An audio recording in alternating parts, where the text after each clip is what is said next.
En el frío corazón de la metrópolis, donde los rascacielos proyectaban sombras sobre los barrios humildes, dos almas al borde del abismo estaban a punto de colisionar. Mateo Vega, un carpintero viudo que luchaba cada día para alimentar a su pequeña hija, solo quería llegar a casa. Eleonore Dubois, una heredera multimillonaria atrapada en una jaula de oro, solo quería que todo terminara.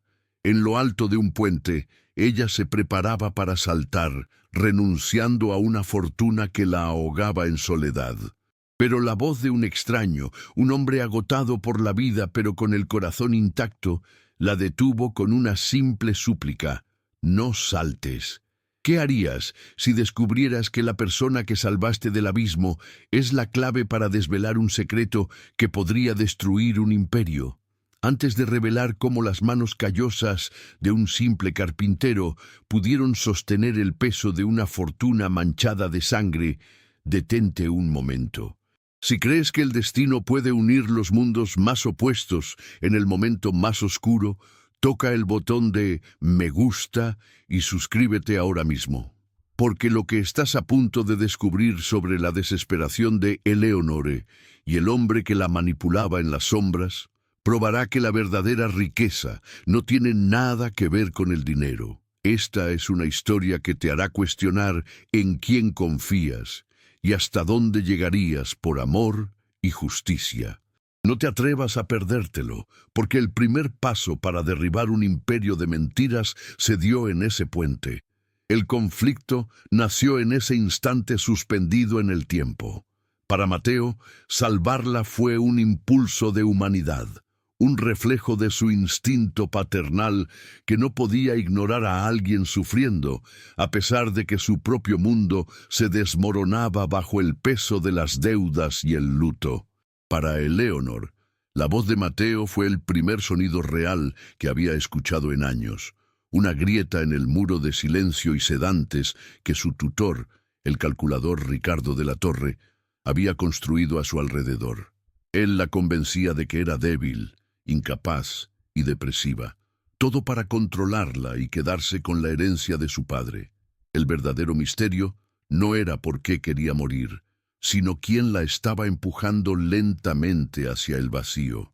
Mateo la llevó a su pequeño apartamento, un santuario de calidez y desorden que olía a madera y a café recién hecho. Para Eleonore, acostumbrada al silencio sepulcral de su mansión, el lugar era un universo ajeno y vibrante. Vio los dibujos de una niña pegados en el refrigerador, un suéter gastado sobre una silla y un retrato de una mujer sonriente en una repisa. Cuando la pequeña Sofía se despertó y la miró con sus grandes ojos curiosos, sin una pizca de juicio, algo dentro de Eleonore se rompió. Aceptó la taza de té que Mateo le ofreció con manos temblorosas, sintiendo por primera vez en años un gesto de genuina bondad, un calor que no provenía de una calefacción central, sino del corazón de un extraño. Mientras Sofía volvía a dormirse en el sofá, acurrucada junto a ella, Eleonore comenzó a hablar. Su voz era un susurro frágil, relatando una vida de soledad supervisada por su tutor, Ricardo. Lo describía como una figura protectora, casi paternal, pero las palabras que usaba pintaban un cuadro distinto. Un hombre que la convencía de su propia incapacidad, que controlaba cada una de sus decisiones por su bien. Mateo escuchaba en silencio, y su instinto, afilado por años de dificultades, detectó el veneno en cada frase. Él no veía protección, sino una jaula invisible. En su mente una pregunta comenzó a tomar forma.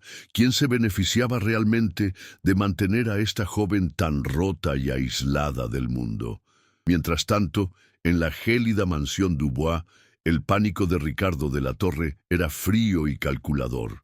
Al descubrir la cama vacía de Eleonore y confirmar que no estaba en la propiedad, su primera llamada no fue a la policía, sino a Armando Castillo, su jefe de seguridad y cómplice. Su preocupación no era por el bienestar de la joven, sino por la amenaza que representaba su libertad. Una Eleonor fuera de su control era un riesgo inaceptable para su plan maestro de apoderarse de la fortuna Dubois. Con una voz cortante, dio la orden: encuéntrenla y averigüen quién es el miserable que se atrevió a intervenir. Háganlo parecer un secuestro por dinero, preparen la narrativa. Ella es inestable, él un depredador. El amanecer se filtraba por la ventana del humilde apartamento cuando el teléfono de Eleonor vibró. Era un mensaje de Ricardo, una mezcla perfecta de falsa preocupación y sutil amenaza. Mi niña, estoy muerto de angustia. Vuelve a casa, donde estás a salvo. El mundo exterior es demasiado cruel para un alma tan frágil como la tuya. Por primera vez, lejos de su influencia, Eleonore vio la manipulación con una claridad aterradora. Sus manos dejaron de temblar y una chispa de ira reemplazó al miedo. Mateo, al ver el cambio en su mirada, no le dijo qué hacer. Simplemente le preguntó: ¿qué es lo que tú quieres hacer?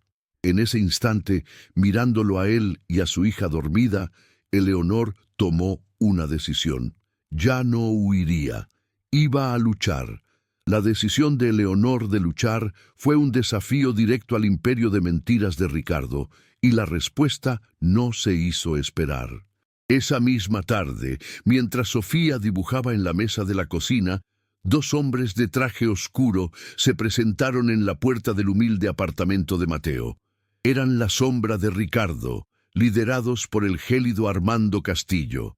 No entraron con violencia, sino con el veneno de las palabras. Le ofrecieron a Mateo un cheque con una cantidad que podría cambiarle la vida, una suma para desaparecer y olvidar que alguna vez conoció a Eleonore. Ella es una mujer enferma, señor Vega, dijo Armando con una sonrisa condescendiente. Usted es un hombre pobre. No se meta donde no lo llaman, o podríamos pensar que usted es el problema. Y los problemas, a veces, desaparecen. Eleonore, escuchando desde la habitación contigua, sintió que el suelo se abría bajo sus pies. El miedo que la había paralizado durante años amenazaba con volver. Pero entonces vio a Mateo. Él miró el cheque, luego a los ojos de Armando, y una calma digna se apoderó de él. Con manos firmes, empujó el cheque de vuelta hacia ellos. «El dinero de ustedes está manchado», dijo con voz grave, su mirada fija en ellos. «Y mi casa no es lugar para su basura. Váyanse ahora o llamaré a la policía». En ese momento, Eleonor no vio a un carpintero pobre, sino a un gigante.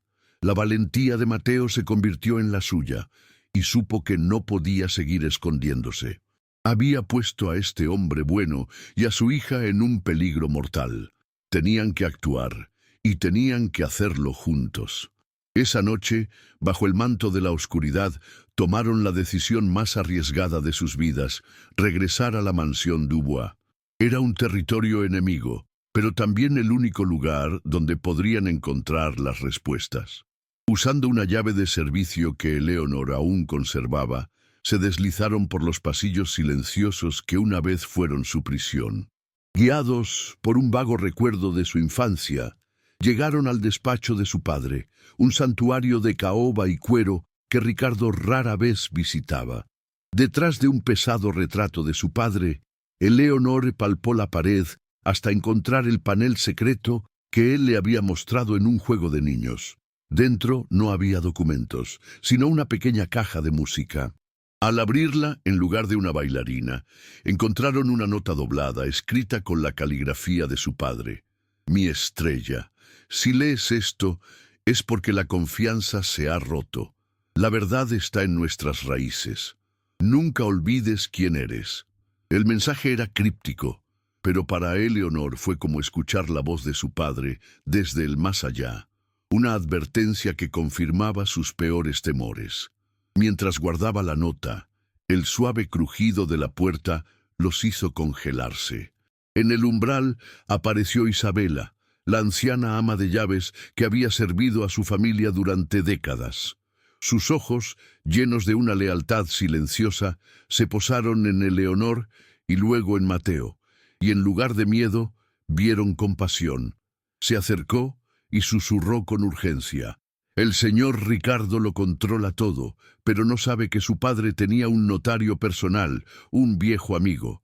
Dijo que si algo le pasaba, usted debía buscar al licenciado Morales. Dijo que él guardaba su verdadera voluntad. De repente, la lucha ya no era solo de ellos dos. Tenían un nuevo camino, un aliado inesperado, y la primera pieza real para desmantelar la tiranía de Ricardo. Con la ayuda de Isabela, escaparon de la mansión por un antiguo pasadizo de servicio que olía a tierra húmeda y a secretos guardados. Cada crujido en la oscuridad era una tortura para los nervios de Eleonore, pero la mano firme de Mateo en la suya era un ancla que la mantenía entera. Isabela les entregó una dirección escrita en un trozo de papel arrugado y sus ahorros de toda una vida. El licenciado Morales es un hombre justo, pero desconfiado. Vayan con cuidado. Ricardo tiene ojos en todas partes. Susurró antes de desaparecer de nuevo en las sombras de la casa. Afuera, la fría noche de la ciudad los recibió como un depredador. Ya no eran solo dos almas unidas por el azar, eran fugitivos con una misión, corriendo contra un reloj que marcaba el tiempo hacia la justicia o la aniquilación total. Mientras tanto, la furia de Ricardo de la Torre resonaba en las paredes de mármol del despacho. Había descubierto el panel secreto abierto y la caja de música vacía. Fue como si el fantasma de Jean-Luc Dubois se estuviera riendo de él. Su fachada de control se desmoronó, revelando al monstruo que había debajo. Llamó a Armando Castillo, su voz un siseo venenoso. Los quiero encontrados. Pongan su rostro en cada noticiero. Ofrezcan una recompensa. Digan que Mateo Vega es un secuestrador que la tiene bajo los efectos de las drogas. Usen a la niña. Hagan que parezca un monstruo. No me importa cómo, pero tráiganmelos. No pueden llegar a Morales. Si lo hacen, todo por lo que he trabajado se convertirá en cenizas. Y yo quemaré esta ciudad antes de que eso suceda. Encontraron la oficina del licenciado Morales en un edificio antiguo en el corazón del centro histórico, un lugar que el tiempo parecía haber olvidado. El hombre que los recibió era mayor, con una mirada penetrante que parecía leer el alma.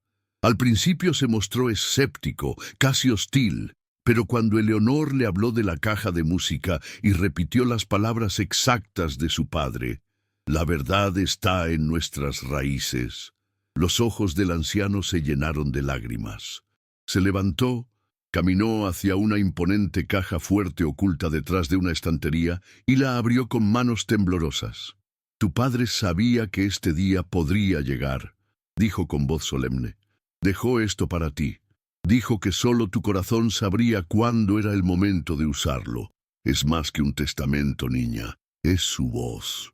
Dentro de la caja no solo estaba el testamento original, que desheredaba completamente a Ricardo y dejaba todo bajo un fideicomiso protegido, sino algo mucho más devastador, el diario personal de Jean-Luc Dubois. Página tras página, su padre había documentado metódicamente el desfalco de Ricardo, sus sospechas sobre la manipulación de sus medicamentos y su creciente temor de que su amigo más confiable lo estuviera envenenando lentamente. La última entrada, escrita el día antes de su muerte, era escalofriante. «Si algo me pasa, fue Ricardo». Eleonor cerró el diario. Sus lágrimas no eran de tristeza, sino de una furia helada. Miró a Mateo, y en sus ojos ya no había miedo, solo la llama de la venganza. «No vamos a escondernos más», declaró. «Vamos a volver a esa casa y a destruir su imperio con la verdad de mi padre». El regreso a la mansión Dubois no fue una retirada, sino una declaración de guerra. Dejaron de ser presas para convertirse en cazadores, caminando por los pasillos de mármol con una determinación gélida que contrastaba con el miedo que antes los consumía. Entraron en el despacho de Jean-Luc, el epicentro del poder de Ricardo, y Eleonor colocó el diario de su padre sobre el escritorio de caoba, dejándolo abierto en la última y devastadora entrada. Era una carnada imposible de ignorar. Mateo, a su lado, no era un carpintero asustado, sino un guardián silencioso, su mano discretamente activando la grabadora de su celular. No pronunciaron palabra alguna. Sus miradas lo decían todo. La trampa estaba puesta. Solo faltaba que el depredador cayera en ella.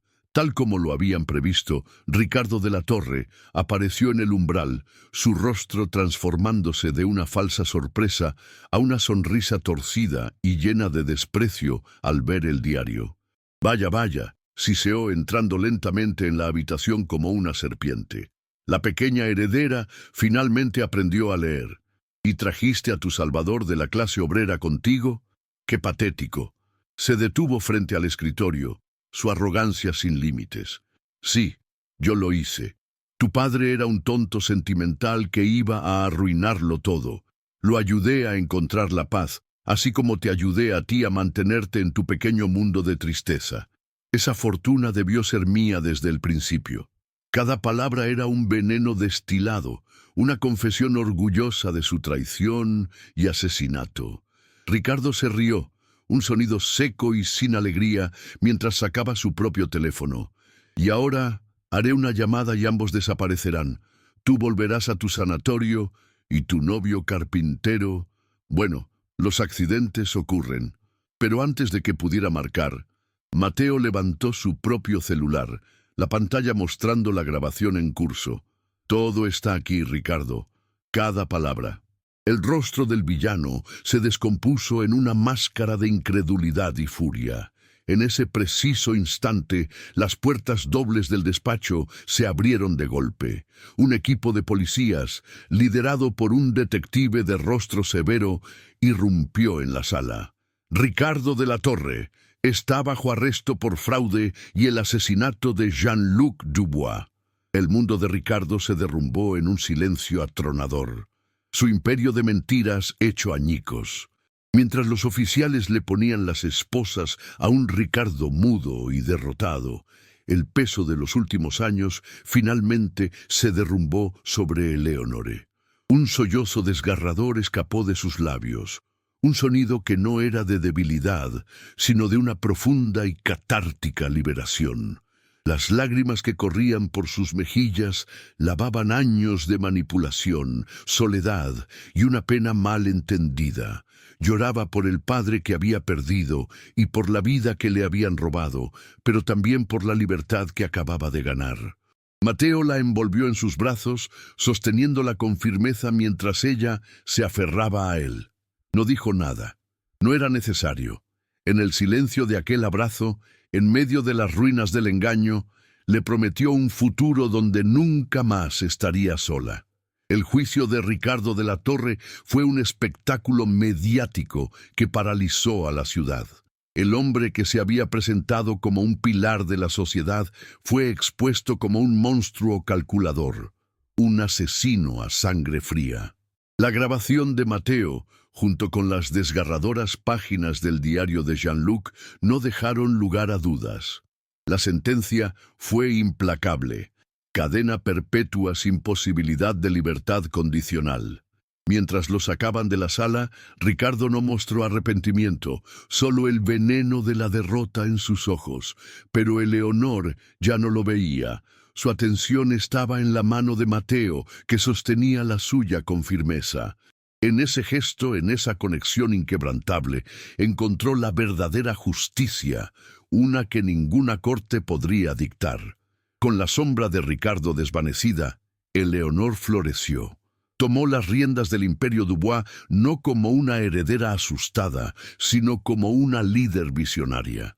Despidió a los cómplices de su tutor y reestructuró la empresa con un enfoque en la ética y la responsabilidad social. Su primer gran proyecto fue la creación de la Fundación Vega Dubois, dedicada a apoyar a padres solteros en situaciones vulnerables, un tributo al hombre que le había enseñado el verdadero significado de la fortaleza. Mateo, por su parte, nunca aceptó un centavo que no se hubiera ganado. Con el apoyo incondicional de Eleonore, abrió un taller de carpintería de diseño, donde sus manos creaban arte. Juntos estaban reconstruyendo no solo una empresa, sino sus propias vidas. 2 años después, los jardines de la mansión Dubois, antes silenciosos y lúgubres, rebosaban de risas y flores. Era el día de su boda.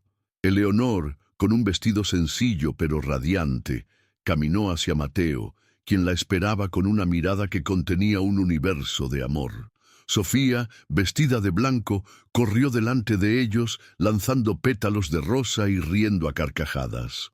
No fue una ceremonia ostentosa, sino un encuentro íntimo de almas que habían encontrado su hogar. Cuando intercambiaron sus votos, él prometió ser siempre el ancla que la mantuviera a salvo, y ella prometió ser la luz que iluminara su camino. El beso que selló su unión fue la promesa de un paraíso construido sobre las cenizas del infierno. La vida se asentó en una hermosa y pacífica rutina. La mansión ya no era una jaula de oro, sino un hogar lleno de calor, con el olor a madera del taller de Mateo, mezclándose con el aroma de las galletas recién horneadas. Una tarde, mientras Mateo le leía un cuento a Sofía en el salón, Eleonor los observaba desde el umbral, con una mano protectora sobre su vientre, donde una nueva vida crecía. Recordó la fría noche en el puente, el abismo bajo sus pies, y luego miró a la familia que había construido. Él había salvado a una extraña, y al hacerlo, había salvado su propio corazón. Comprendió entonces que la mayor fortuna no estaba en las bóvedas de un banco, sino en el amor que llena los silencios y convierte una casa en un hogar. La jornada de Mateo y Eleonore demuestra que el amor, forjado en la verdad y la valentía, es la fuerza más poderosa del universo.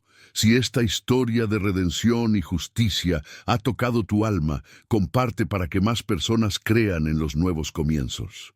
Y suscríbete para más relatos donde la bondad siempre triunfa, sin importar cuán oscura sea la noche. Juntos, celebremos las segundas oportunidades que solo el destino puede escribir. Desde el borde de un puente frío hasta el calor de un hogar lleno de risas, la jornada de Eleonore y Mateo es un testamento de que las almas más rotas pueden reconstruirse juntas. Su historia no comenzó con un encuentro casual, sino con un acto de destino, un hilo invisible que unió a un hombre que había olvidado cómo soñar con una mujer que no creía merecer la vida. Él le enseñó que el valor no reside en la riqueza, sino en la valentía de levantarse una vez más. Ella le recordó que el corazón de un padre es el refugio más seguro del mundo. Juntos, no solo desenmascararon a un villano, sino que también sanaron las heridas que la vida les había infligido, demostrando que el amor verdadero no encuentra, sino que construye puentes sobre los abismos más profundos. La lección que nos dejan es tan clara como poderosa.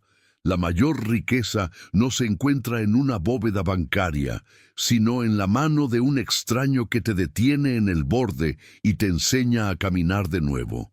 Eleonor Dubois lo tenía todo, pero estaba vacía. Mateo Vega no tenía nada, pero su corazón estaba lleno de una humanidad que valía más que cualquier imperio. Su historia nos obliga a preguntarnos qué es lo que realmente valoramos. Nos enseña que un gesto de bondad puede desmantelar el plan más cruel y que la verdadera herencia no son las acciones de una compañía, sino los valores de integridad, amor y justicia que se defienden hasta el final, sin importar el precio que haya que pagar por ello. La historia de Mateo y Eleonore tocó tu corazón. Si es así, deja tu me gusta para mostrarnos que tú también creíste en su lucha y comparte este mensaje de esperanza para que el mundo recuerde el poder de un acto de bondad. Suscríbete y únete a nuestra comunidad de apasionados por relatos donde la justicia prevalece y el amor lo conquista todo. porque cada historia como esta nos recuerda que, incluso en la noche más oscura, una sola voz puede decir «no saltes» y cambiar el destino para